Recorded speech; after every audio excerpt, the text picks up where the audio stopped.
ශ්‍රද්ධා සම්පන්න පින්වත්නි, අපේ මේ මොහොතේ අද දවසේ වැඩසටහන ආරම්භ කරන අවස්ථාවේ අපි හැමදෙනාම අපට දහම් ඇස පාදා දෙන අපගේ ගුරු දේවෝත්තම අතිපූජ්‍ය දංකන්දේ ධම්මරතන ස්වාමීන් වහන්සේට අප සියලු දෙනාගේම ගෞරවාන්විත නමස්කාරය සිදු කරමු. අපගේ නමස්කාරය වේවා. හැමදෙනාම මේ වෙලාවේ සංසුන් මනසකින් නිදහස් සිතකින් ධර්ම ශ්‍රවණය කිරීමට සූදානම් වෙන්න. සමන්ත චක්කවාලේසු අත්‍රා ගච්ඡන්තු දේවතා සද්ධම්මං මුනි රාජස්ස සුනන්තෝ සග්ග මොක්ඛදං ධම්ම ශ්‍රවණ කාලෝ අයං බදන්තා ධම්ම ශ්‍රවණ කාලෝ අයං බදන්තා ධම්ම ශ්‍රවණ කාලෝ අයං බදන්තා.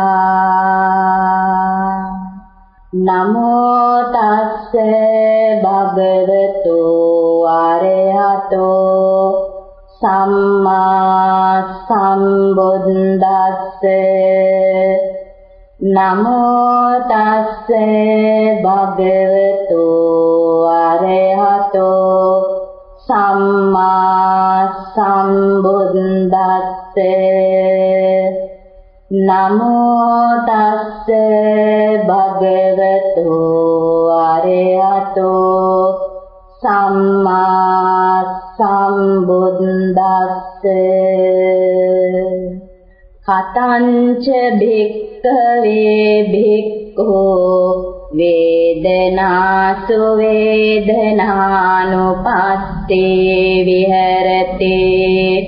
ඉද භික්ඛවේ භික්ඛෝ සුඛං වේදනං වේදයමානෝ සුඛං වේදනං වේදියාමි තේ පජානාති. දුක්ඛං වේදනං වේදියමානෝ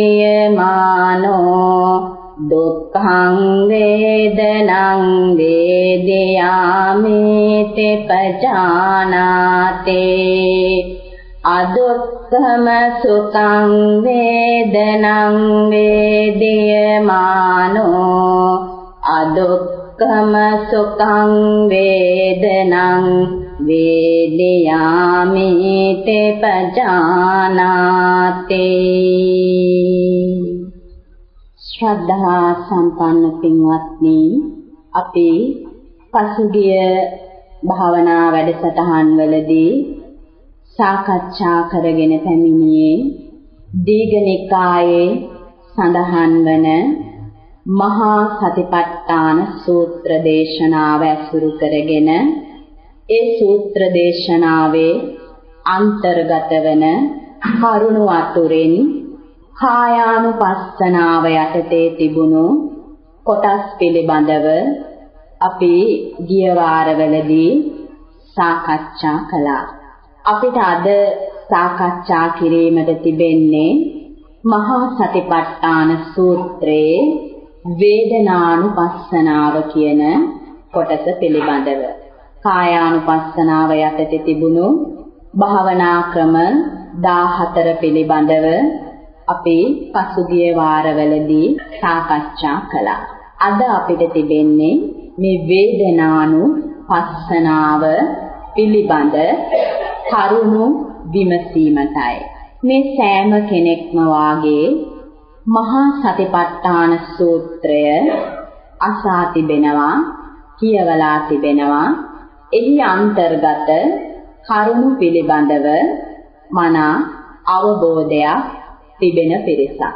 නමුත් පින්වතුනි, තථාගත සම්මා සම්බුදුරජාණන් වහන්සේ ශ්‍රී මුඛයෙන් දේශනා කරලා තිබෙනවා මේ සතර සතිපට්ඨාන ධර්මයන් වඩන තාක්කල් මේ කායානුපස්සනාව, වේදනානුපස්සනාව, චිත්තානුපස්සනාව, ධම්මානුපස්සනාව කියන මෙන්න මේ සතර සතිපට්ඨාන ධර්මයන් යමෙක් ප්‍රගුණ කරන තාක්කල් මේ සම්බුද්ධ ශාසනය මාර්ගඵලලාභී උතුමන්ගෙන් අඩු වෙන්නේ නැහැ, හිස් වෙන්නේ නැහැ කියලා.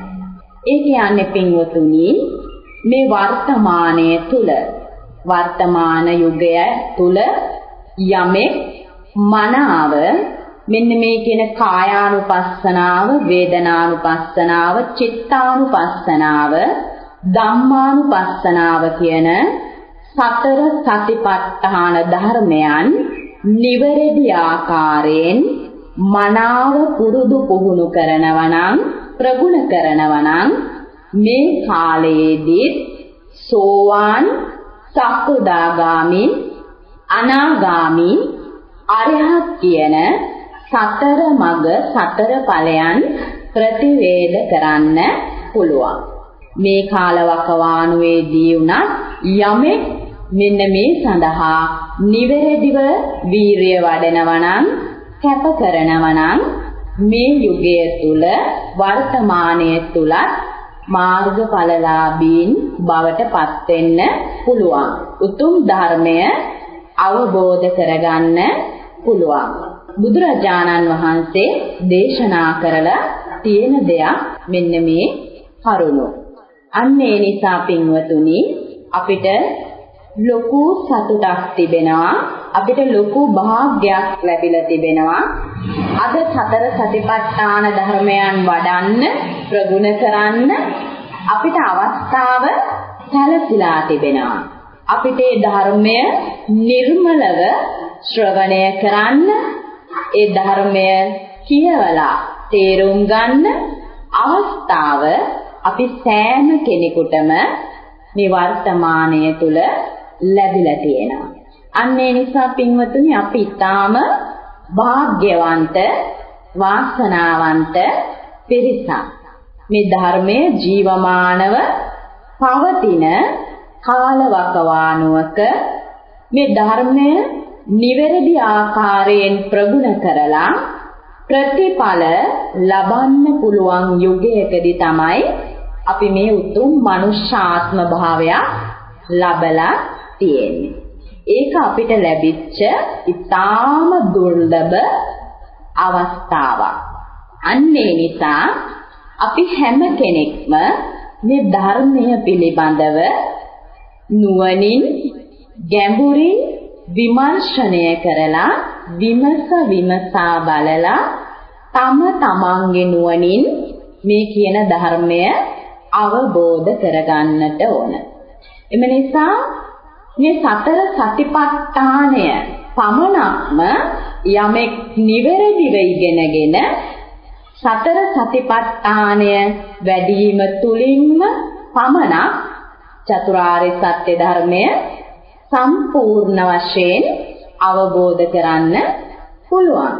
බුදුරජාණන් වහන්සේ දේශනා කරපු 84000ක් ධර්මස්කන්ධය මේ සතර සතිපට්ඨාන සූත්‍රය තුල සම්පූර්ණයෙන් සංක්ෂිප්ත කරලා, කෙටි කරලා ඒ සියලු ධර්මය ඇතුළත් කරලා තිබෙනවා.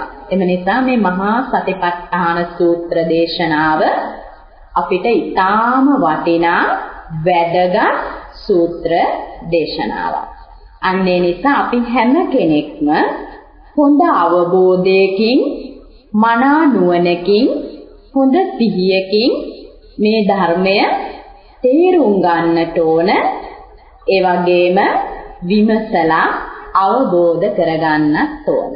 අපි පහුගිය වාරවලදී මතක් කළා මේ කායානුපස්සනාව යටතේ තියෙන භාවනා ක්‍රම 14 තුලින්ම බුදුරජාණන් වහන්සේ දේශනා කරලා තියෙන්නේ කුමක්ද?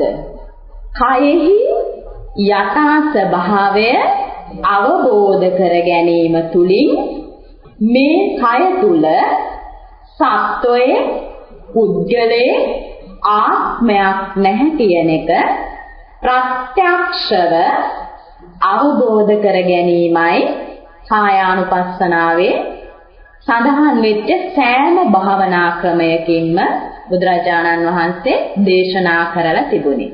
කියන්නේ මේ කය පිළිබඳව මනා අවබෝධයක් ඇති කරගන්න පුළුවන්.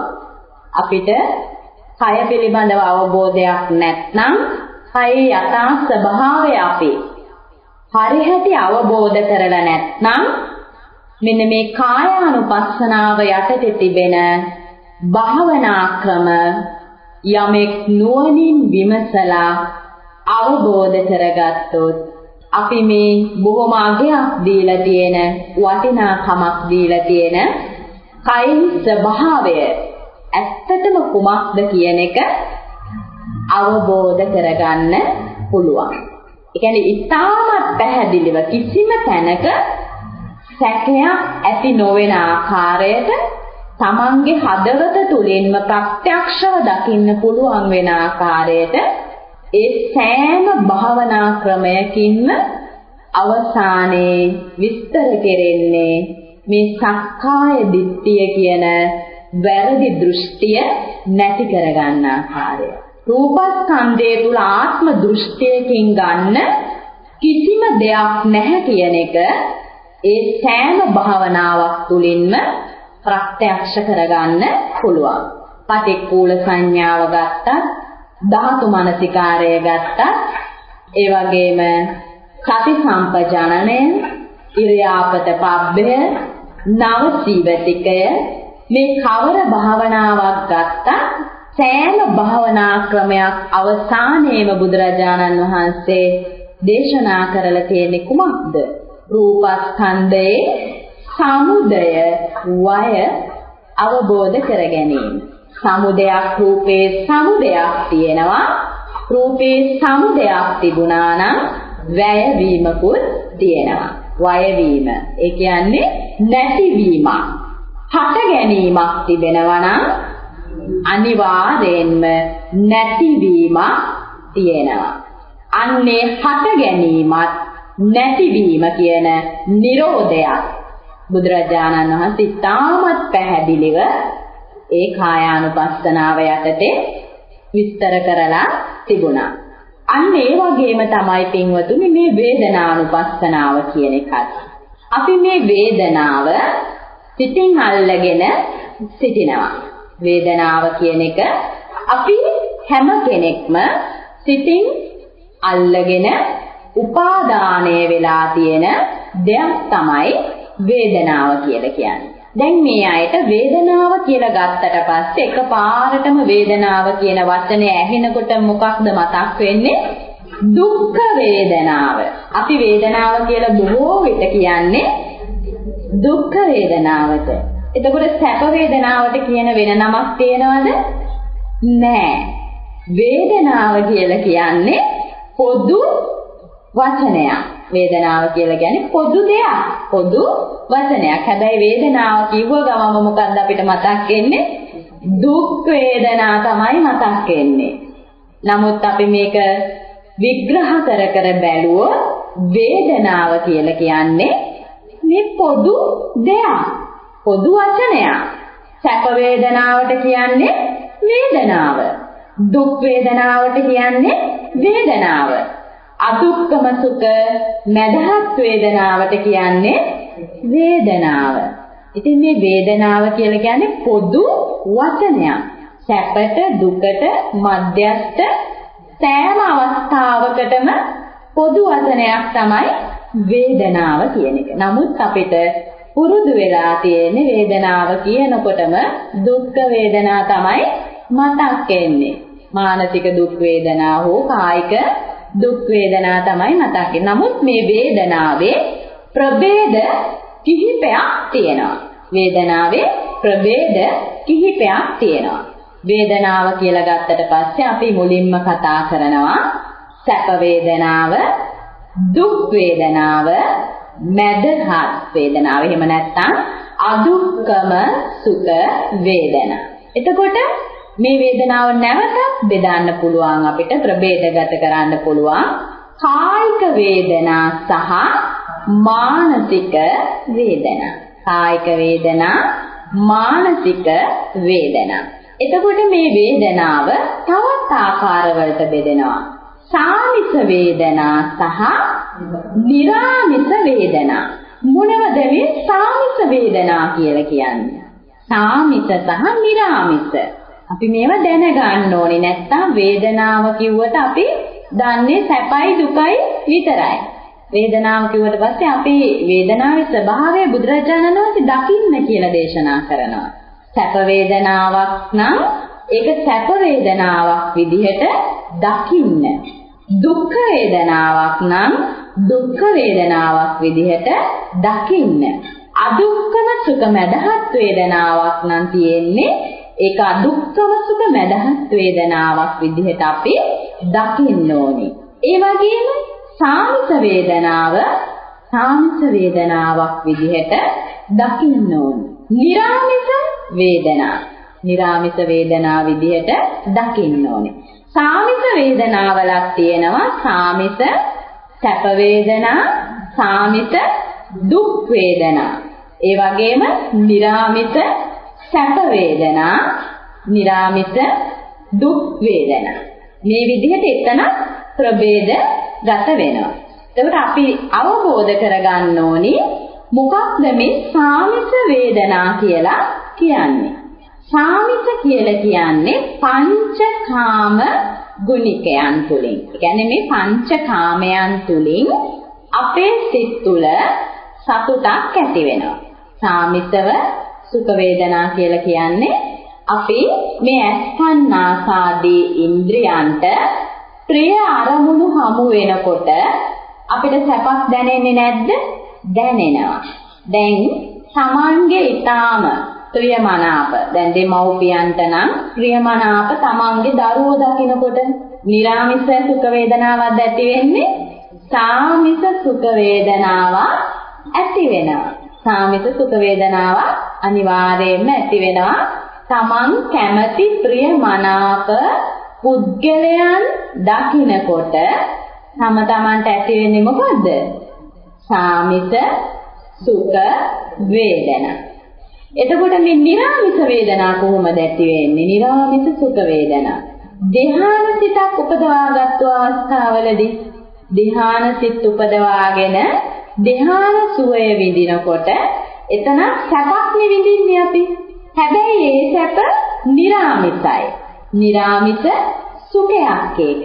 ඒ කියන්නේ මේ අස්කන්නාසාදී ඉන්ද්‍රයන්ට ප්‍රිය අරමුණු හමු වෙලා ලබන සැපක් නෙවෙයි ඒක. සමහර වෙලාවට ඒ සැප තුල අපිට හොඳටම තේරෙනවා අපි මේ සාමිස සැපක් විඳිනකොට හරි ඉක්මනින් ඒ සැපේ කෙලවරක් තියෙනවා. හරි ඉක්මනින් එතනම දුකටපත් වෙන්න පුළුවන්. ඒ මොහොතේම ඒක දුකටපත් වෙන්න පුළුවන්. ඒ කියන්නේ සාමිස විඳින හැම දෙයක්ම බොහොම తాවකාලිකයි. සාමිසව අපිට යම් කිසි ප්‍රිය දෙයක් දිහා බලලා ඇති වෙන සැප ඒ ක්ෂණය තුලම අපිට අප්‍රිය ශබ්දයක් ඇහුණු ගමන් අර සාමිස සැප වේදනාවට මොකද වෙන්නේ? නැති වෙලා යනවා. ඒ වෙලෙම මොකද වෙන්නේ? දුක් වේදනාවක්, දෝමනස්ස සහගත වේදනාවක් ඇති වෙන්න පුළුවන්. නමුත් නිරාමිස සැප කියන එක ධ්‍යාන සිත්වලදී, ඵල සිත්වලදී නිවන් සුව විඳිනකොට අත්දකින්න පුළුවන් දේවල්. يعني මේ අතහැරීම තුලින් අපි යමක් අතහැරලා සතුටක් හිතේ ලබනව නේද? දැන් දන් දීම තුලිනුත් අපි සතුටු වෙනවා. ඒ කියන්නේ මම මෙහෙම දන් දුන්නා. අතහැරියා.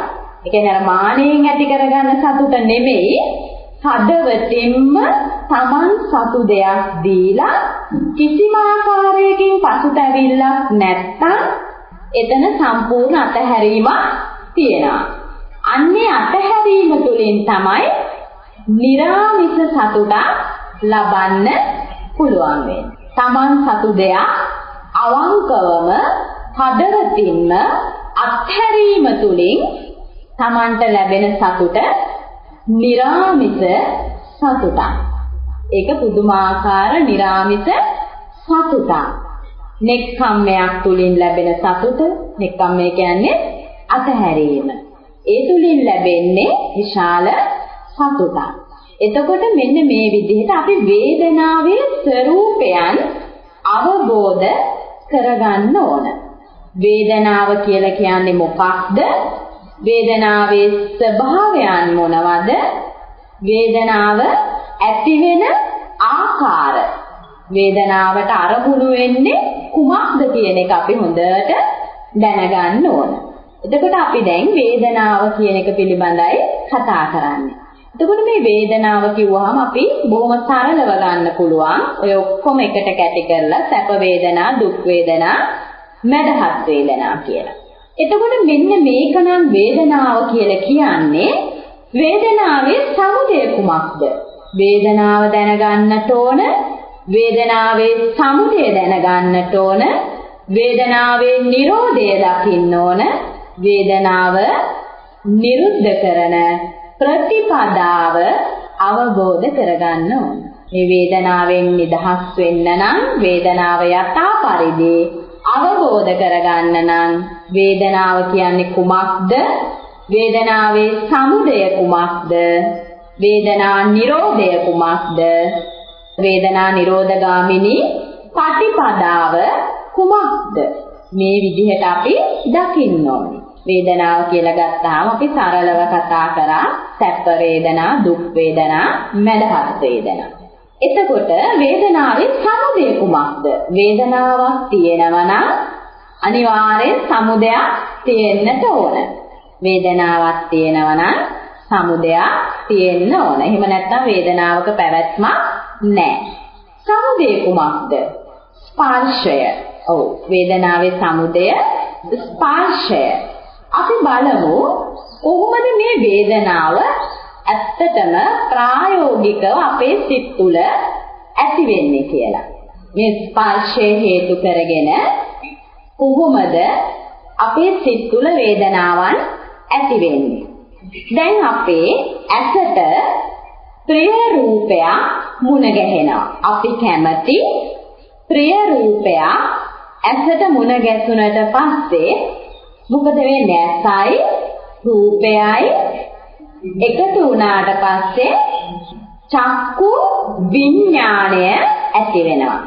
ඇසත් රූපයක් එකට සම්බන්ධ වෙනකොට මොකද වෙන්නේ?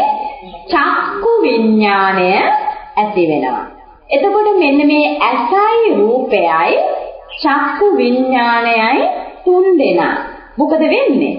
එකට ස්පර්ශ වෙනවා. තින්නම් සංගති පස්සෝ. බුදුරජාණන් වහන්සේ දේශනා කරලා තියෙන්නේ තින්නම් සංගති පස්සෝ. කියන්නේ ඇස බාහිර ආරම්මණය. ඒ කියන්නේ බාහිර ආරම්මණය කියලා කියන්නේ රූපය. ඇසට කතා කරනකොට බාහිර ආරම්මණය වෙන්නේ රූපය. ඇස රූපය චක් විඥාණය මේ තුන් දෙනා එකට එකතු වුණාට පස්සේ චක්කු විඥාණය සමග මොකක්ද ඇති වෙන්නේ? චක්කු සම්පස්සය. මොකද ඇසයි රූපයයි නිසා තමයි චක්කු විඥාණය හටගන්නේ. ඇසයි රූපයයි චක්කු විඥාණයයි තුන් දෙනා එකතු වුණාම චක්කු සම්පස්සය. ස්පර්ශය සමග ඇති වෙන්නේ චක්කු සම්පස්සය. චක්කු සම්පස්සයත් එක්ක මොකද වෙන්නේ? වේදනා. චක්කු සම්පස්සජා වේදනාව කියලා කියනවා. චක්කු සම්පස්සජා වේදනාව. බලන්න මේ එක අරමුණක් තුල පංචස්කන්ධ ධර්මයම ක්‍රියාත්මක වෙන ආකාරය. ඒකයි අපි දකින්න ඕනේ. කියන්නේ ආරම්මණයක් ඉන්ද්‍රියකට හමු වෙනකොට ඒ තුල මේ මුළු පංචස්කන්ධ ක්‍රියාවලියම සිද්ධ වෙනවා. එතකොට බලන්න මොනතරම් සුළු මොහොතක් තුල මේ පංචස්කන්ධයම ක්‍රියාත්මක වෙනවද? අපිට ඒක පේන්නේ නැහැ.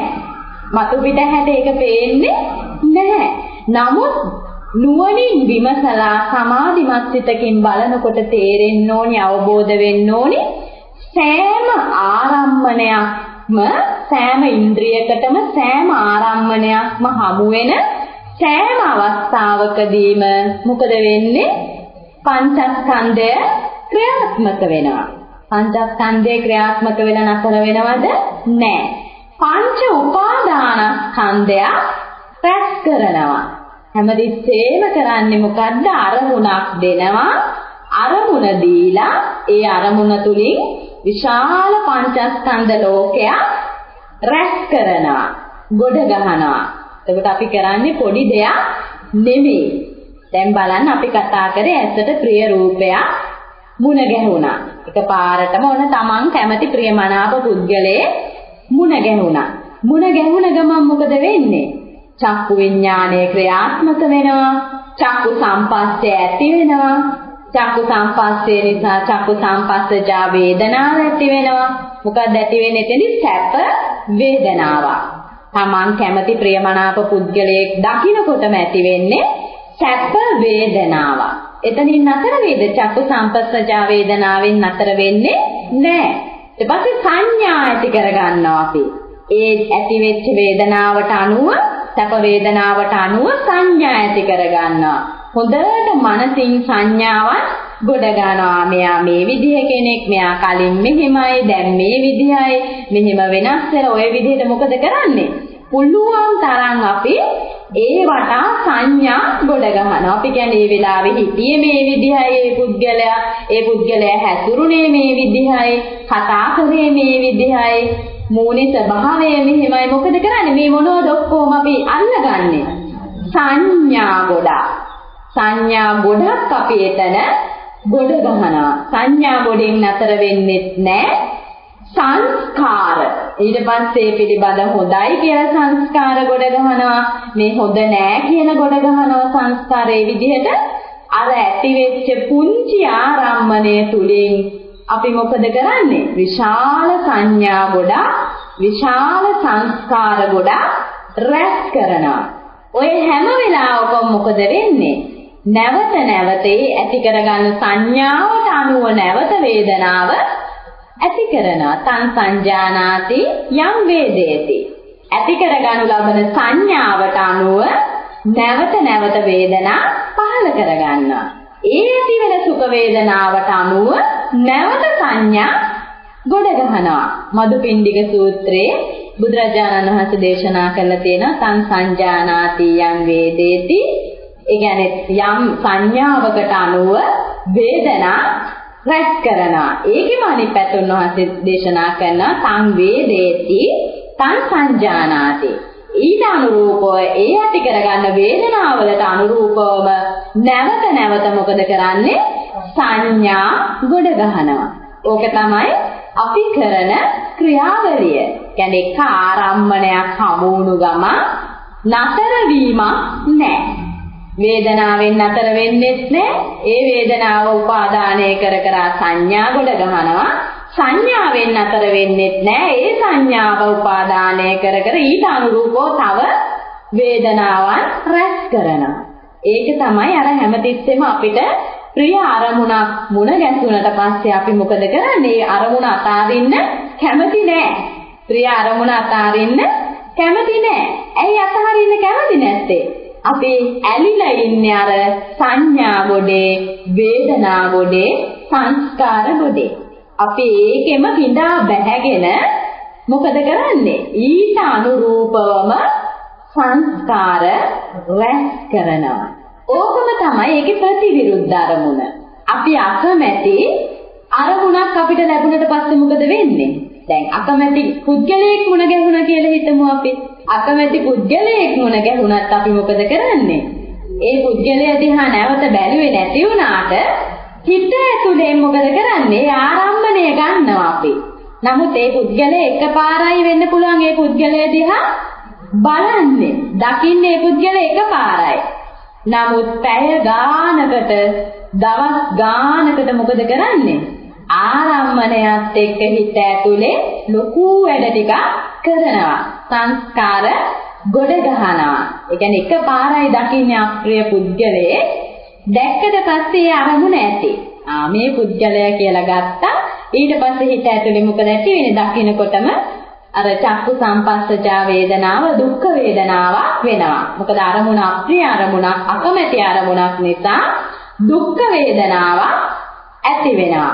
ඒ ඇති වෙච්ච දුක්ඛ වේදනාවට අනුව මොකද කරන්නේ? සංඥා ගොඩ ගහනවා. මේ පුද්ගලයා එදත් මෙහෙම කරා. ඊට කලිනුත් මෙහෙම කරා. දැනුත් මෙහෙම කරනවා කියලා සංඥා රැස් කරනවා. සංඥා ගොඩ ගහනවා. ඒ සංඥාවලට අනුව මොකද කරන්නේ? සංස්කාර රැස් කරනවා. එතකොට ප්‍රිය අරමුණක් දැක්කත් අප්‍රිය අරමුණක් දැක්කත් මනසින් කරන්නේ එකම ක්‍රියාවලිය. පංචස්කන්ධ ධර්ම රැස් කිරීම, පංචස්කන්ධ ලෝකයට උපාදානය වීම තමයි කරන්නේ. අපි හිතනවා අපි උපාදානය කරන්නේ සැප විතරයි කියලා. සැප විතරක් නෙමෙයි අපි උපාදානය කරන්නේ, දුක උපාදානය කරනවා. දුකත් උපාදානය කරනවා. දුක උපාදානය කරන්නේ නැත්තම් අප්‍රිය අරමුණු මුණ ගැහෙනකොට, ඒ කියන්නේ තමන් අකමැති රූප, අකමැති ශබ්ද, අකමැති ගන්ධ, රස, පොට්ටබ්බයන් අරමුණු වෙනකොට එහෙමනම් ඒ තුලින්ම අතහැරීම සිද්ධ වෙන්න ඕනේ. සිද්ධ වෙන්නේ නැහැ. අපි ඒ පිළිබඳ නැවත සංස්කාර රැස් කරනවා. සිතේ නැවත ඒ පිළිබඳ අකමැති අරමුණට අනුව සංඥා ගොඩ ගහනවා. ඒ කියලා කියන්නේ ඇයි? ඒකත් අපි අල්ලගෙන අප්‍රිය අරමුණ, අකමැති අරමුණ සිතින් අල්ලගෙන උපාදානය වෙලා, සිතට උපාදානය වෙලා. ඒකට ප්‍රිය අරමුණු විතරක් නෙමෙයි අපි මොකද කරන්නේ?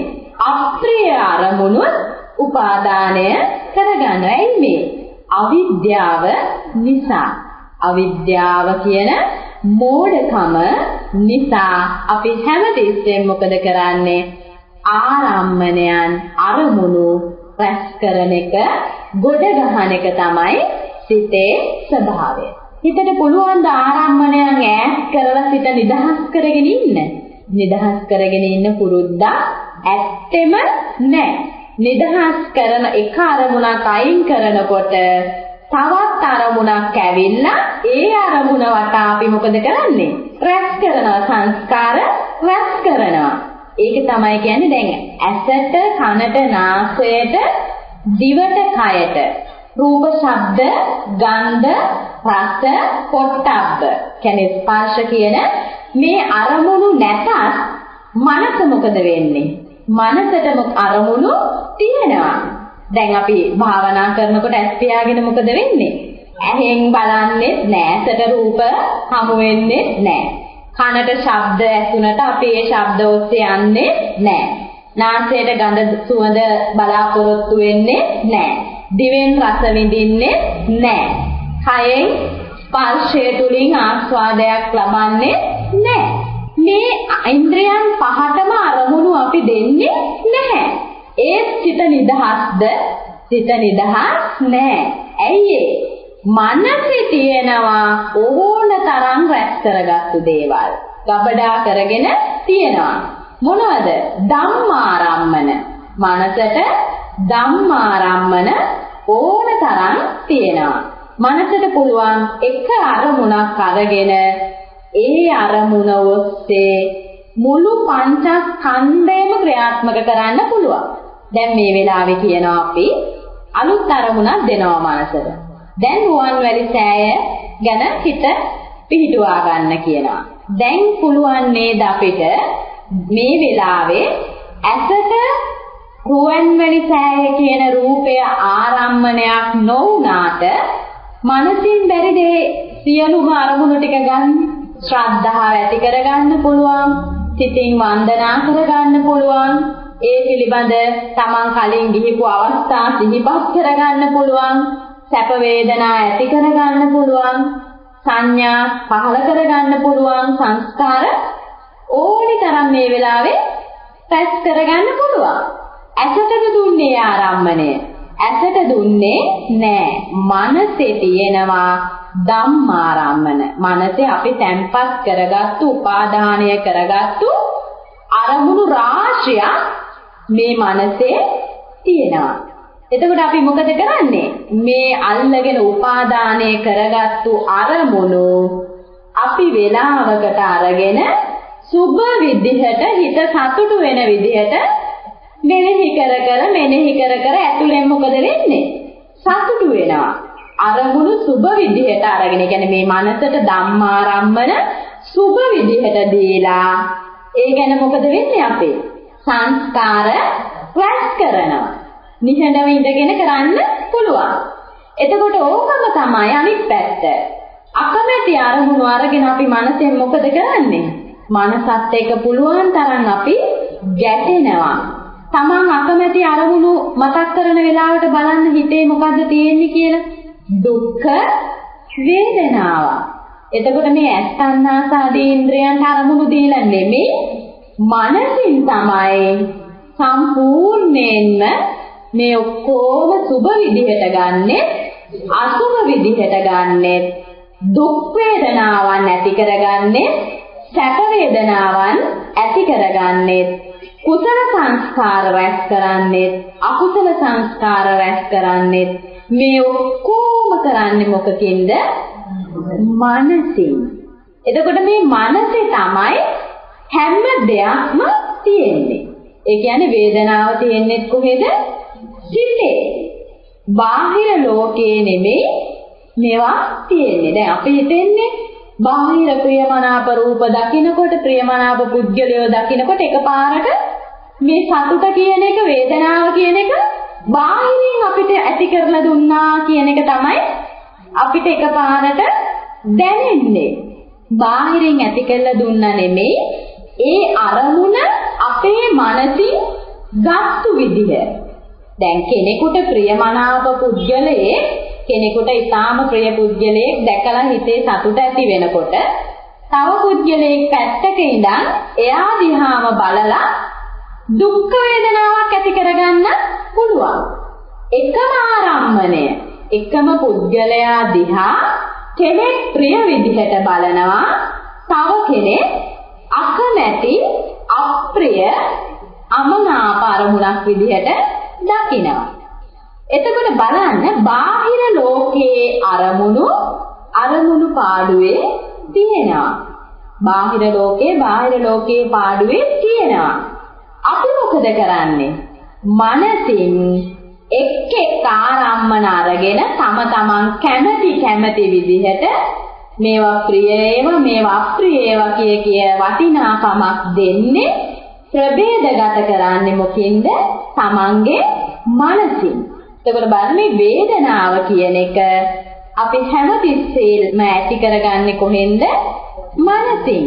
මේ සිතට, මනසට යමක් ස්පර්ශ වුණු ගමන්ම ඒ සංපස්සජා වේදනාව ඇති වෙනවා. කනට ශබ්දයක් ඇසුණු ගමන්ම ඒ ස්පර්ශයත් එක්ක එතන සෝත සංපස්සජා වේදනාව ඇති වෙනවා. නාසයට ගඳ සුවඳක් ස්පර්ශ වුණාට පස්සේ මොකද ඇති වෙන්නේ? ගාන සංපස්සජා වේදනාව. ඒ වගේම දිවට රසයක් හමු වුණාට පස්සේ ජීවහා සංපස්සජා වේදනාව. කයට පොට්ටබ්බයක් ස්පර්ශයක් හමු වුණාට පස්සේ කාය සංපස්සජා වේදනා. මෙන්න මේ විදිහට බලන්න, හැම තිස්සෙම ඉන්ද්‍රියකට අරමුණක් ස්පර්ශ වීමෙන් පමණයි වේදනාවක් හටගන්නේ. ස්පර්ශයක් නැත්නම් වේදනාවක් තියෙනවද? නෑ. දැන් මේ වෙලාවේ අපේ ජීවහා සංපස්සජා වේදනාව ඇති වෙන්නේ නෑනේ. මේ වෙලාවේ ජීවහා සංපස්සජා වේදනාව ඇති වෙන්නේ නෑ. ඇයි? දිවට අපි යම්කිසි දෙයක් දීලා නෑ. අරමුණක් දීලා නෑ. දැන් මොනවා හරි දෙයක් දුන්නොත්, පැණි රසක් හරි පිත්ත රස දෙයක් හරි දුන්නොත් මොකද වෙන්නේ? ඒ ක්ෂණය තුලම ජීවහා සංපස්සජා වේදනාව ඇති වෙනවා. එහෙනම් ස්පර්ශය නිසාමයි වේදනාව හටගන්නේ කියන එක අපි අවබෝධ කරගන්න ඕනේ. කියන්නේ වේදනාවේ සමුදය. බුදුරජාණන් වහන්සේ දේශනා කරනවා වේදනාව හඳුනගන්න, වේදනාවේ සමුදය අවබෝධ කරගන්න කියලා. එතකොට අපි හැමතිස්සෙම දන්නවා ස්පර්ශය නිසාමයි වේදනාව ඇති වෙන්නේ. එතකොට මේ ස්පර්ශය නිසා වේදනාව ඇති වුණාට පස්සේ අපි මොකද කරන්නේ? චක්කු සංපස්සජා වේදනාව හෝ සෝත සංපස්සජා වේදනාව, ගාන සංපස්සජා, જીවහා සංපස්සජා වේදනාව, එහෙම නැත්නම් කාය සංපස්සජා වේදනාව කියන්නේ මේ කවර හෝ වේදනාවක් ඇති වුණාට පස්සේ අපි මොකද කරන්නේ? ඒ වේදනාව මොකද කරන්නේ?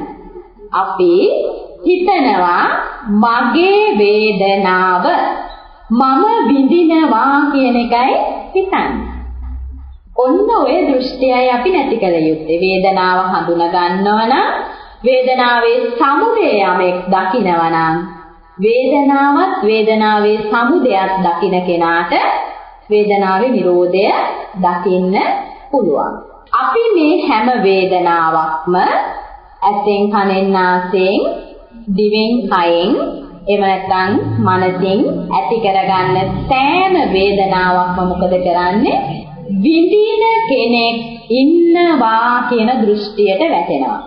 වේදනාව ආත්මයක් විදිහට ගන්නවා. ආත්මය තුල වේදනාව තියෙනවා කියලා ගන්නවා. ඒ නිසානේ අපි කියන්නේ මම අතීතේ මෙච්චර දුක් විඳපු කෙනෙක්. මම මෙච්චර දුක් විඳලා තමයි අද මෙතෙන්ට ආවේ. එතකොට අර ක්ෂණයක් පාසා විඳපු හැම වේදනාවෙම මම හිතියා. හිතලා බලන්න. අපි එහෙම හිතන්නේ නැද්ද? අපිට එහෙම වැටහෙන්නේ නැද්ද? අපි එහෙම කියන්නේ නැද්ද?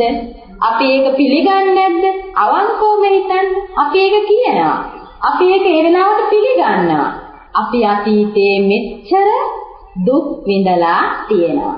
දුක් විඳලායි අද මම මෙහෙම ඉන්නේ කියන එක මහා ආඩම්බරයෙන්, මහා අගය කරලා අපි පිළි අරගෙන ලෝකයාට කියනවා. අනිත් අයටත් අපි කියනවා.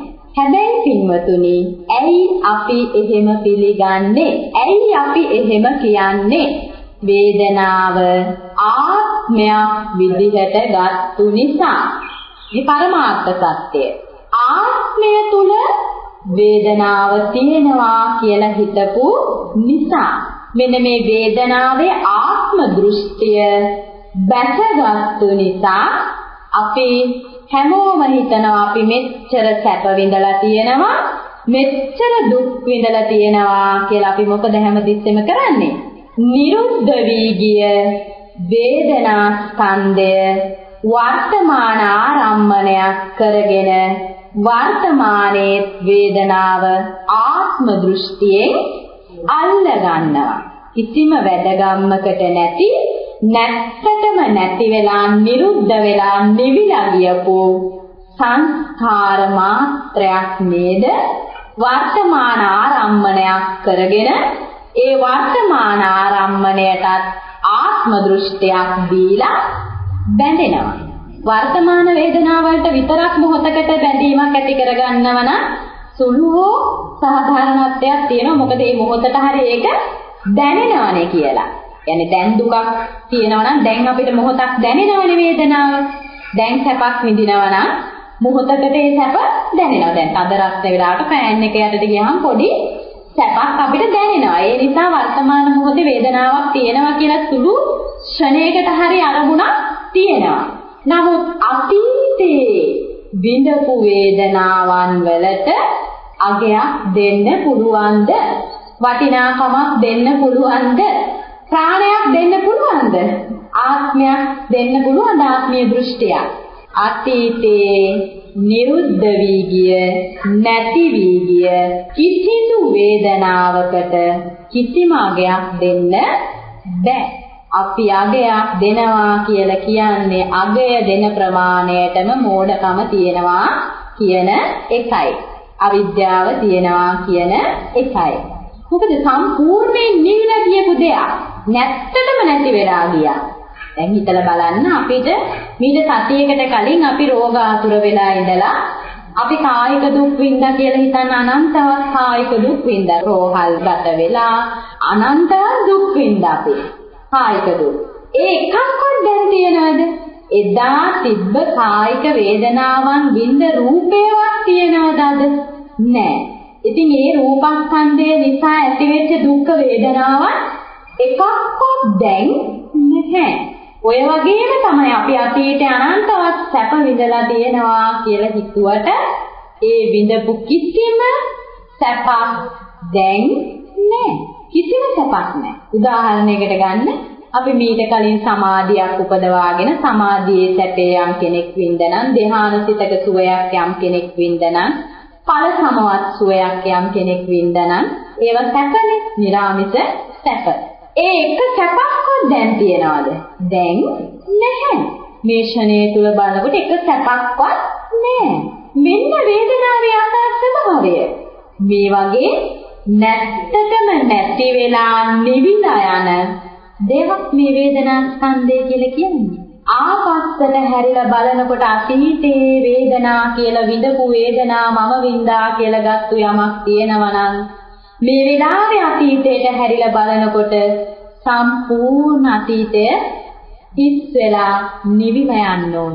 සම්පූර්ණ අතීතේ මං වේදනා වින්දා සැප දුක් වින්දා කියලා Tamanට බලන්න පුළුවන් නම් මෙනෙහි කරලා අවබෝධයෙන් වේදනාවේ යථා ස්වභාවය දකින්න කෙනෙක් සම්පූර්ණ නැත්තටම නැති වෙලා නිවි ගිය හිස් බවක් විතරයි සිතට අරමුණු වෙන්නේ. ඇයි අපිට දැන් මේක නුවණින් මෙනෙහි කරනකොට පේනවා වේදනාව විඳපු කෙනෙක් නැහැ. වේදනාවේ ආත්මයක් නැහැ. ආත්මය තුල වේදනාවක් නැහැ. හේතුවක් නිසා ස්පර්ශයක් නිසා හටගත්තු සංස්කාර මාත්‍රයක් පමණයි වේදනාව කියලා කියන්නේ. හේතුවක් නිසා හටගත්තු ස්පර්ශය හේතුවෙන් හටගත්තු සංස්කාර මාත්‍රයක් පමණයි. නැත්තම් එහෙම දෙයක් නැහැ. ස්පර්ශයක් හේතුුනේ නැත්නම් වේදනාවක් නැහැ. ස්පර්ශය හේතුුණු නිසා වේදනා ඇති වුණා. ස්පර්ශය නැති වෙනකොට වේදනාව නැති වෙලා ගියා. වේදනාවේ අයිතිකාරයෙක් ඉන්නවද? වේදනාව විඳපු කෙනෙක් ඉන්නවද? විඳපු කෙනෙකුත් නැහැ. වේදනාවේ අයිතිකාරයෙකුත් නැහැ. උපාදානය කරන්න දෙයක්වත් ඉතුරු වෙලා නැහැ.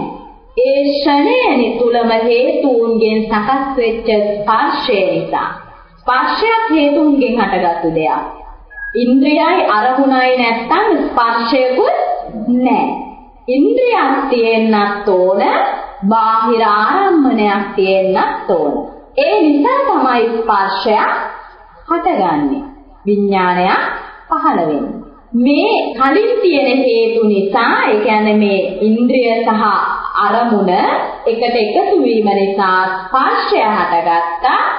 ඒ ස්පර්ශය නිසා වේදනාව ඇති වුණා. පස්සපච්චය වේදනා. පස්ස නිරෝධා වේදනා නිරෝධෝ. පස්සය නිසා වේදනාව ඇති වුණා. පස්සය නිරුද්ධ වීමෙන් වේදනාව නැති වෙලා යනවා. එහෙමනම් බලන්න හේතුවක් තියෙනවා. හේතුව නිසා හටගත්තු ඵලයක් තියෙනවා. හේතුව පවතින්නේ ෂණයද, ඵලය තියෙන්නේ ෂණයයි. හේතුව සමගම ඵලය, හේතුවේ ආයුෂයම තමයි ඵලයේ ආයුෂය වෙන්නේ.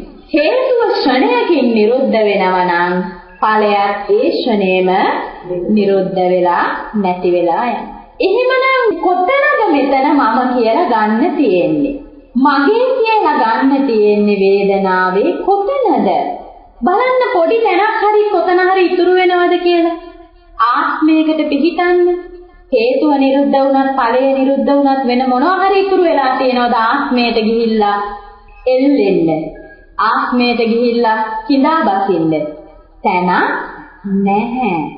බලනකොට විමර්ශනය කරලා ආත්ම දෘෂ්ටියට බැස ගන්න තැන නැහැ. අවකාශ ස්පර්ශයක් නැහැ. ආත්ම දෘෂ්ටියට ගිහින් බැස ගන්න තැනක් නැහැ. එහෙමනම් ඇයි අපි මේ නැති වේග ගිහිල්ලා එල්ලෙන්නේ? නැති වේදනාවක ගිහිල්ලා අපි ඇයි එල්ලෙන්නේ? ඇයි මම කියන්නේ? ඇයි මගේ කියන්නේ? ඇයි උපාදානය කරන්නේ?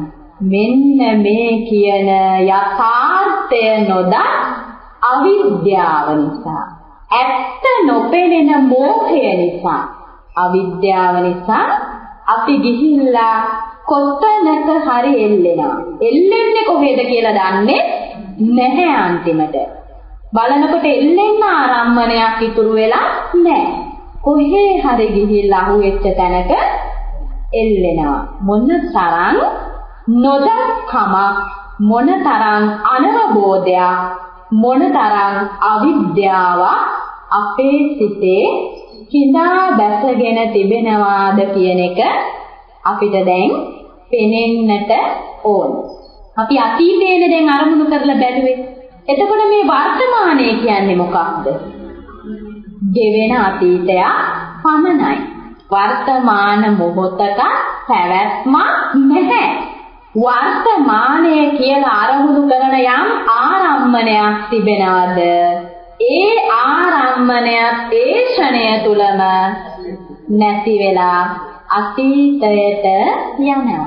එහෙනම් වර්තමානයේ අපි වේදනාවෙ එල්ලෙනව නේද? මේ මොහොතේ ඇති වෙන කායික වේදනාවල මොකද කරන්නේ? අපේ හිත ගිහිල්ලා දැස ගන්නවා. මේ මොහොතේ අරමුණු වෙන කායික වේදනා මම මගේ කියලා අල්ලගෙන උපාදාන කරනවා. මේ මොහොතේ අපි ඇති කරගන්න මානසික වේදනා විඳින්නේ මම කියලා මොකද කරන්නේ? මානසික වේදනාවලත් ගිහිල්ලා එල්ලෙනවා. උපාදානය වෙනවා. ආත්ම දෘෂ්ටියෙන් දැස ගන්නවා. එතකොට මේ වර්තමාන මොහොතේ උපාදානය කරන්න, එල්ලෙන්න මොකක්ද තියෙන්නේ? දැන් අපිට කවුරු හරි බැන්නොත් ඔන්න සෝත සම්පස්සජා වේදනාව දැන් ඇති වෙනවා. කොහොමද මේ විදිහට බැන්නා? මේ වචන කියලා බැන්නා කියලා මොකද වෙන්නේ? වර්තමාන මොහොතේ සෝත සම්පස්සජා වේදනාව නිසා දුක්ඛ වේදනාවක් දැන් මානසිකව විඳිනවා. මට මෙහෙම කිව්වා, මේ විදිහට මට දෝෂාරෝපණය කරා, මේ විදිහට මට නිඳා කරා කියලා මොකද කරන්නේ? ඒ වර්තමාන මොහොතේ අර කනයි ශබ්දයයි සෝත විඥානයයි තුන් දෙනාගේ ස්පර්ශයෙන් ඇතිවෙච්ච ශබ්දේ අපි මොකද කරන්නේ? ශබ්දය අල්ලගත්තා. ඒ ශබ්දය නිසා ඇතිවෙච්ච වේදනාවෙත් අපි ගිහිල්ලා එල්ලුණා. හේතුව දැක්කෙත් නෑ, හේතුව නිරුද්ධ වෙනවා දැක්කෙත් නෑ, දකින්නේ නෑ. දැන් බැනලා ඉවරයි මේ පුද්ගලයා. දෝෂාරෝපණය කරලා ඉවරයි. ඉවර වුණාට අපේ ශබ්දය තාම මනසේ දෝංකාර දෙනවා. අපි මනසින් ඒක අල්ලගත්තා. ඒ නිසා මොකද කරන්නේ? වර්තමාන මොහොතේ ශබ්දයක් හේතුවක් නිරුද්ධ වෙලා, ඵලයක් නිරුද්ධ වෙලා. නමුත් අපි මොකද කරන්නේ? තාම අල්ලගෙන එල්ලිලා ආත්ම දෘෂ්ටියක බැහැගෙන ඉන්නවා. හැබැයි ආත්ම දෘෂ්ටියට පිහිටන්න තැන නැහැ. ඇයි නැත්තේ? හේතුවත් නිරුද්ධ වෙලා, ඵලයක් නිරුද්ධ වෙලා. ආත්ම දෘෂ්ටිය අසරණ වෙලා, ආත්ම දෘෂ්ටියේ බැසගෙන එයාට ගිහින් එල්ලෙන්න තැනක් නැහැ. ඒක හේතුව තියෙන්න ඕනේ එල්ලෙන්න. එහෙම නැත්නම් ඵලය තියෙන්න ඕනේ. වර්තමාන මොහොතේම හේතුවක් නිරුද්ධ වෙලා, ඵලයක් නිරුද්ධ වෙලා. අවිද්‍යාවෙන් ආත්ම දෘෂ්ටිය බැසගෙන ඉන්නවා. එතකොට බලන්න වර්තමාන මොහොතේ ඇතිවෙන වේදනාවල යථා ස්වභාවයක් මොකක්ද? ඒ මොහොතේම ඇති වෙලා, ඒ මොහොතේම නැති වෙලා යනවා. සැප වේදනාවක් වුණත් එහෙමයි, දුක්ඛ වේදනාවක් වුණත් එහෙමයි, අදුක්ඛම සුඛ වේදනාවක්, මදහත් වේදනාවක් වුණත් ස්වභාවය ඒකයි. නමුත් අපේ මේ මුලාව, අවිද්‍යාව තිබෙන තාකල් වේදනාවෙන් නිදහස් වෙන්න බැහැ. ඇයි සැප වේදනාවේ ගිහිල්ලා එල්ලෙනවා, බැස ගන්නවා, මම මගේ කියලා අල්ල ගන්නවා, ආස්වාදය කරනවා. අපි කරන වැඩේ. එහෙම නැත්නම් ගිහින් දුක් වේදනාවේ එල්ලෙනවා, මම මගේ කියලා බැස ගන්නවා, දුක් වේදනාවත් උපාදානය කරනවා. අදුක්කම සුඛ වේදනාවේ මොකද කරන්නේ ගිහිල්ලා? අවිද්‍යානුසය, මෝහය ක්‍රියාත්මක වෙනවා. මොකද අදුක්කම සුඛ වේදනාවේ උනා සමුදය වය දැක්කේ නැත්තම් එතන අවිද්‍යාව ක්‍රියාත්මක වෙනවා. අපි හිතන්නේ ඇලෙන්නේ ගැටෙන්නේ නැත්තම් හොඳයි. අදුක්කම සුඛ වේදනාවෙන් අපිට හානියක් නැහැ කියලා. නෑ, අදුක්කම සුඛ වේදනාවට උපාදානය වෙලා ඉන්නේ අපි. අදුක්කම සුඛ වේදනාවෙත් යථා ස්වභාවය සමුදය වය දකින්න බැරි නම් අදුක්කම සුඛ වේදනාවක් ආත්මයක් විදිහටනේ අපි දකින්නේ. මෝහය එතන ක්‍රියාත්මක වෙනවා. අවිද්‍යානුෂය එතන ක්‍රියාත්මක වෙනවා. එහෙමනම් මේ කිසිම සංස්කාරයකට ආත්මීය වටිනාකමක් දෙන්න හොඳ නෑ. හැම තිස්සෙම දකින්න ඕනේ. අනේ දැන් මහ ලොකු සැපයක් වින්දට තාක්ෂණයකින් විශාල දුකක් විඳින්නට සිද්ධ වෙන්න පුළුවන්. මොකද මේ සැප වේදනාවේ ආයුෂ නැහැ. සැප වේදනාව ඇති වුණු ගමන් නැති වෙලා යනවා. දුකට එල්ලීගෙන හිටියා දුකෙන් එල්ලිලා ඉඳලා වැඩක් නැහැ. මේ දුක් වේදනාව සදාකාලික ස්ථිර දෙයක් නෙමෙයි. මේ දුක් වේදනාවක් නැති වෙලා යන දෙයක්. හේතු මත රඳා පවතින, හේතු නිරුද්ධ වී යාමෙන් නැති වී යන සමුදය වය ස්වභාවයෙන් යුක්ත දෙයක් තමයි දුක් වේදනාව කියලා කියන්නේ. එහෙමනම් දුක් වේදනාවේම බැසගෙන ඉඳලා වැඩකුත් නැහැ. සැප වේදනාවේම බැසගෙන ඉඳලා වැඩකුත් නැහැ. අදුක්කම සුඛ වේදනාව තුල බැසගෙන ඉඳලා වැඩකුත් නැහැ. එහෙනම් මොකක්ද අපි කරන්නේ? වේදනාවේ යථා ස්වභාවය දකින්න. මේක ඇති වෙලා නැති වෙලා යන දෙයක්. මේක සමුදය වය දකින්න. වේදනාවේ සමුදය වය, ඇතිවීම ස්වභාවය, නැතිවීම ස්වභාවය, මේ පැවැත්මේ නිරෝධය, පවතිනවා සුළු මොහොතක් ඒකම නැති වෙලා නිරුද්ධ වෙලා යනවා. මේ කිසිම වේදනාවක සදාකාලික බව, ආත්මීය බව නැහැ. දැන් මේ අය උදේ මෙතෙන්ට ඇවිල්ලා බුද්ධ වන්දනා කරනකොට හැමෝම ශ්‍රද්ධාවෙන් ඒ දේවල් කරන්නේ නැති. ඒ වෙලාවේ ඇතිවෙච්ච සුඛ වේදනාවන් කිසිම දෙයක් දැන් තියනවද? දැන් නැහැ. නැති වෙලා යනවා. දැන් මේ ධර්ම දේශනාව ශ්‍රවණය කරන අවස්ථාවේදී සිත් තුළ වේදනා ඇති වෙනවා. සැප වේදනා ඇති වෙන්න පුළුවන්. කායික අපහසුතා එනවා නම් දුක් වේදනා ඇති වෙන්න පුළුවන්. සමහරුන්ට අදුක්කම සුඛ වේදනා ඇති වෙන්න පුළුවන්. මේ දැන් ධර්මයේ ශ්‍රවණය කරන අවස්ථාව තුළ ඇති වෙන කිසිම වේදනාවක් මේ දේශනාව අවසන් වෙනවත් එක්කම නැති වෙලා යනවා. එතකොට බලන්න වේදනාවේ ආයු කාලය කොතෙක්ද? ක්ෂණයක්වත් දෙන්න බෑ. ක්ෂණයක් කියලා අපි කියනවා. නමුත් ක්ෂණයක්වත් ආයු කාලයක් වේදනාවට දෙන්න බෑ. ඒ තරම් වේගයෙන් නැති වෙලා යන දෙයක්. මේක වේගයෙන් නිරුද්ධ වී යන නිසාම අපේ කලබලකාරී මනසට මේ වේගයෙන් නිරුද්ධ වෙලා යන දේ පේන්නේ නැහැ.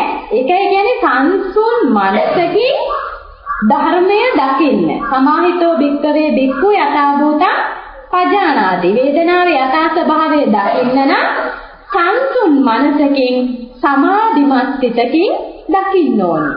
එහෙම නැත්නම් අපි දකින්න කලින් ඒක නිරුද්ධ වෙලා ගිහිල්ලා. ඒ තරම් වේගවත්ව මේ නාම රූප ධර්ම පරම්පරාව නිරුද්ධ වෙවි යනවා. මෙන්න මේ වේදනාවේ යථා ස්වභාවය දකින්නවා කියලා කියන්නේ අපි දැන් මෙතෙක් කතා කරේ අතීතයේ වේදනා සමුදය වය නිරුද්ධ වෙලා ගිය ආකාරය, වර්තමානයේ ඇතිවන වේදනාවන්ගේ සමුදය වය ඇතිවීම නැතිවීම ස්වභාවය, එතකොට අනාගතයේ වේදනාවන් වල පැවැත්මක් තියෙයිද? අනාගතයේ අපිට ජීවත් වුණොත් විඳින්න සැප වේදනා තියෙන්න පුළුවන්, දුක් වේදනා තියෙන්න පුළුවන්, අදුක්කම සුඛ වේදනා තියෙන්න පුළුවන්. නමුත් ඒ වේදනාවන්ට සිද්ධ වෙන්නේ මේ ස්වභාවයම තමයි. කියන්නේ ඇති වෙලා නැති වෙලා යනවා. ඉතින් අතීතය බැලුවත් කිසිම හරයක්, සාරයක්, වටිනාකමක් දෙන්න බෑ. අගයක් දෙන්න බෑ. වේදනාව කියන කිසිම සංස්කාරයක කිසිම හරයක්, සාරයක් නැහැ. වර්තමානයේ විඳින වේදනා දිහා බැලුවත් වේදනාව තුල විඳීමක් තියෙනවා. විඳින්නෙත් නැහැ. වර්තමානයේ වේදනා තියෙනවා. විඳීම තේරෙනවා. නමුත් විඳින්නේ නැහැ. ආත්මයක් දැක ගන්න තැන නැහැ. අනාගතයේ වේදනා මුණ ගැහෙන්න පුළුවන්. හැබැයි ඒ වේදනා මොකද? විඳින කෙනෙක් නැහැ. හේතුන් නිසා ස්පර්ශය නිසා වේදනා ඇති වෙයි. ස්පර්ශය නැති වෙනකොට ඒ වේදනා නැති වෙලා යයි. අතීතයේ විඳපු වේදනාවලට අයිතිකාරයෙක් ඉන්නවද? වර්තමාන වේදනාවල අයිතිකාරයෙක් ඉන්නවද? අනාගතයේ වේදනාවලට අයිතිකාරයෙක් ඉඳීවිද? ඔන්න ඔය ප්‍රශ්නෙටයි උත්තරය ලැබෙන්න ඕන. අතීතයේ වේදනා විඳපු කෙනෙක් ඉන්නවාද? වර්තමානයේ වේදනා විඳින කෙනෙක් සිටිනවාද? සැප හෝ දුක් හෝ මැදහත් හෝ සාමිත හෝ නිරාමිත හෝ ඕනම එකක්. වේදනාව කියලා ගත්තාම සියලු වේදනා ඇතුළත් වෙනවා. එතකොට වර්තමානයේ යම් වේදනා විඳින කෙනෙක් සිටිනවාද? අනාගතයේ වේදනා විඳින්නේ සිටීවිද? වේදනාවේ යථා ස්වභාවය දකින කෙනෙකුට ඔය ප්‍රශ්න තුනටම උත්තරය හදවතින් ප්‍රායෝගිකව ප්‍රත්‍යක්ෂ වෙනවා. අන්න එදාටයි වේදනාවට දීලා තියෙන වටිනාකම බිඳ වැටෙන්නේ. ඔය ප්‍රශ්න තුනට නිවැරදි උත්තරය හදවතින් ප්‍රත්‍යක්ෂව අවබෝධයෙන් දකින මොහොතේ මොකද වෙන්නේ? වේදනාව නිවිලා යනවා. සම්පූර්ණයෙන් නිරොද්ධ වෙලා නැත්තටම නැති වෙලා යනවා. වේදනාවට දීලා තිබුණු ආත්මීය දෘෂ්ටිය, ආත්මීය සංකල්පය සම්පූර්ණයෙන්ම ගැලවෙන තැන.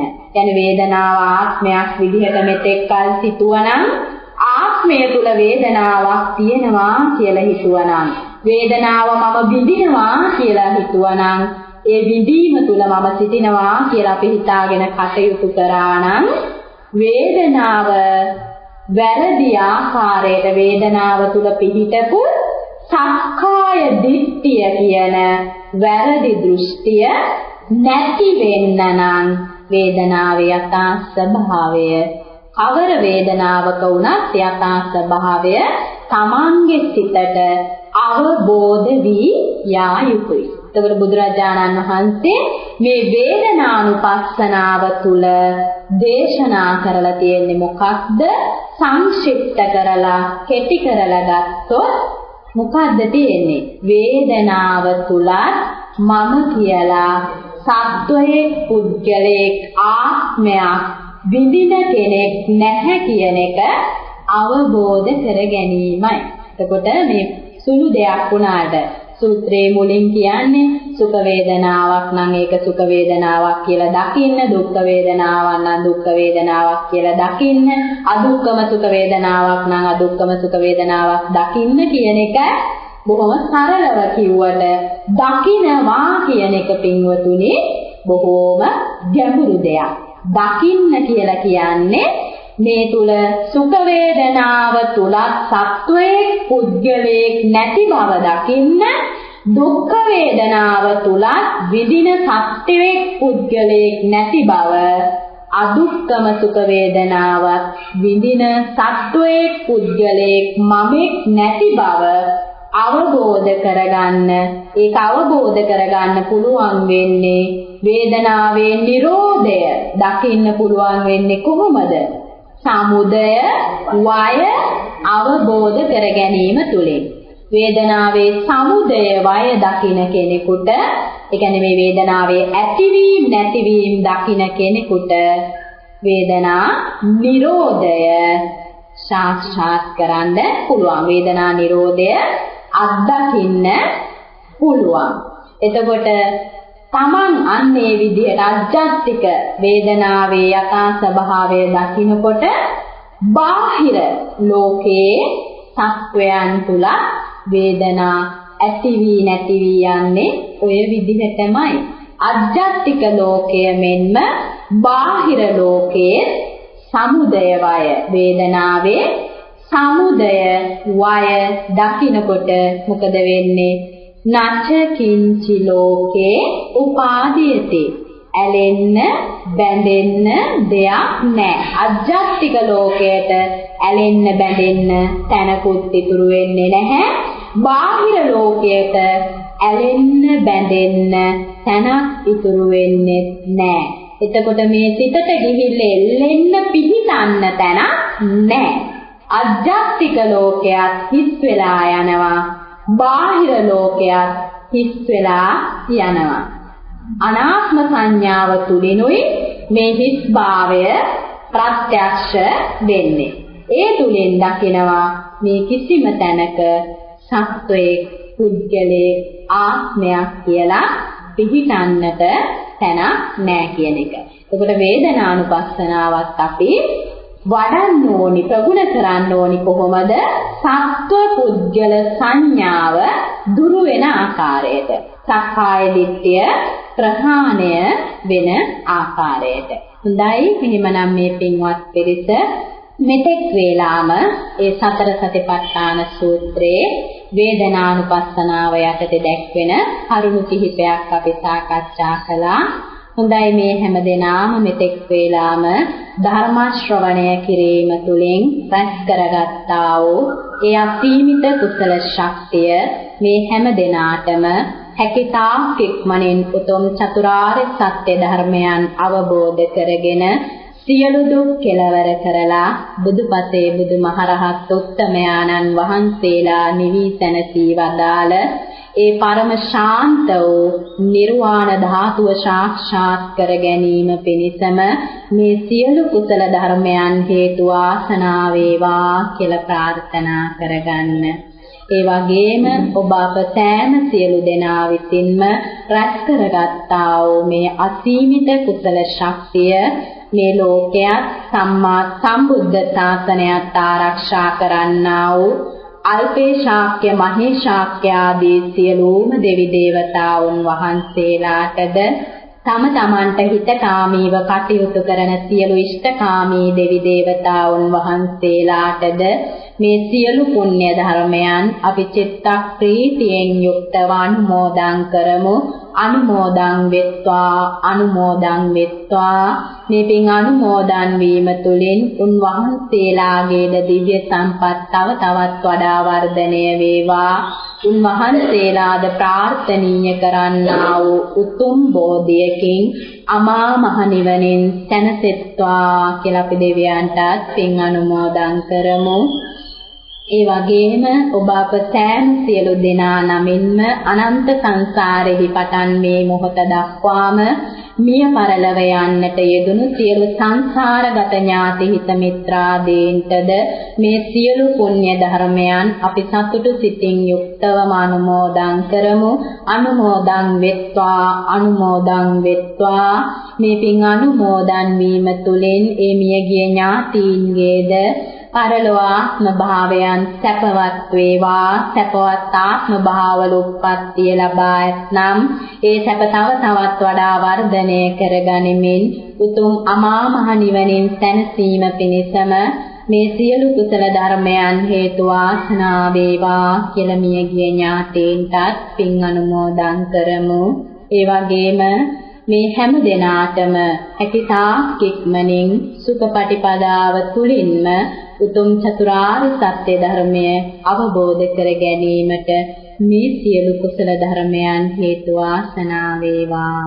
ආකාශට්ටා චුම්මට්ටා දේවානාගා මහිද්దికා පුඤ්ඤන්තං අනුමෝදිत्वा චිරන් රැක්කන්තු ශාසනං ආකාශට්ටා චුම්මට්ටා දේවානාගා මහිද්దికා පුඤ්ඤන්තං අනුමෝදිत्वा චිරන් රැක්කන්තු දේශනං ආකාශට්ටා චුම්මට්ටා දේවානාගා මහිද්దికා පුඤ්ඤන්තං අනුමෝදිत्वा චිරන් රැක්කන්තු මම් පරන්ති ඉදම්මෝ ඥාතිනං හෝතු සුඛිතා හොන්තු ඥාතයෝ ඉදම්මේ ඥාතිනං හෝතු සුඛිතා හොන්තු ඥාතයෝ ඉදම්මේ ඥාතිනං හෝතු සුඛිතා හොන්තු ඥාතයෝ